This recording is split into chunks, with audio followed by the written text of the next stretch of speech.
How goes it, guys? Dadbot Operator back again with another 5-minute quick comparison video, and no, your eyes aren't deceiving you. Yes, they are both Winchester Model 94s. The only difference being is one is a pre-1964 and one is a post-1964. At the end of the video, I'm going to ask you, based off of what you've seen from both, which one do you think is the pre-1964? Let's get started. Up first is the newest collection piece to go in the safe. This is the Winchester Model 94, chambered in 3030. This beautiful piece of American firearms history was designed by the great one himself, R.I.P. John Moses Browning. Back in 1894, this guy was in continuous production for over 120 years, I believe, and still to this day is actually in production as well. So, you can see here, 20-inch barrel on this, has a standard front sight post, this absolutely gorgeous black walnut furniture on here and kind of a satin finish. The bluing on this is still really good condition. You can see here as well that the bluing is held up on the lever. Butt plate on this is really nice too. All in all, just a gorgeous example of a Winchester 1894. Do you think this is the pre-'64 or the post-'64 model? And I might be giving you a little hint as to which one is which right here. Lever on this is really smooth. Trigger on here is about 4 pounds.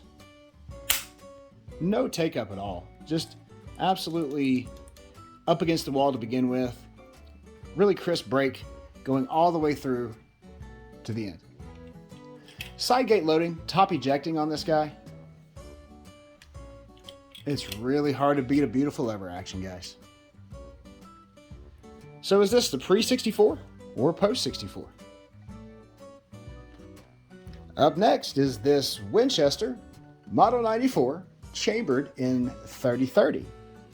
This one features a 20-inch barrel, hooded front sight post, really nice bluing on there as well with some black walnut furniture and a little bit more of a matte type of finish.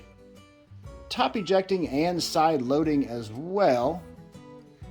Butt plate on there is made of a, looks like kind of a polymer. It says Winchester repeating arms. That's really cool.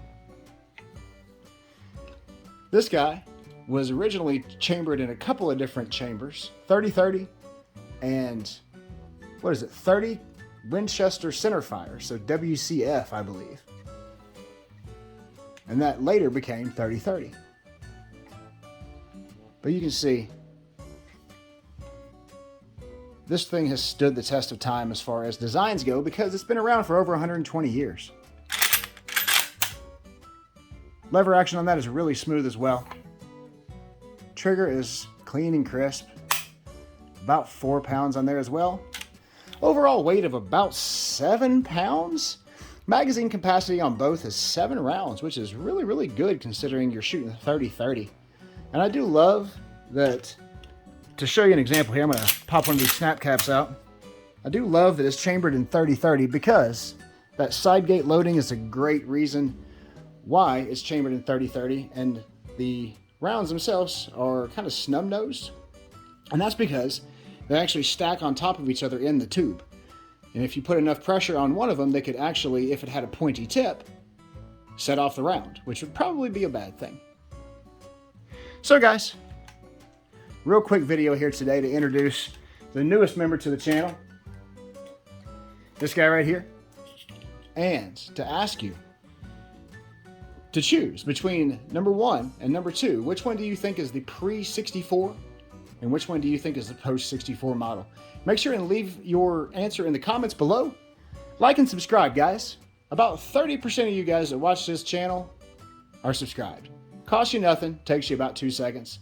And it helps me out a lot. We're trying to get this guy monetized so I can stop spending all my money on these guns. Thanks again, as always, for your support, guys.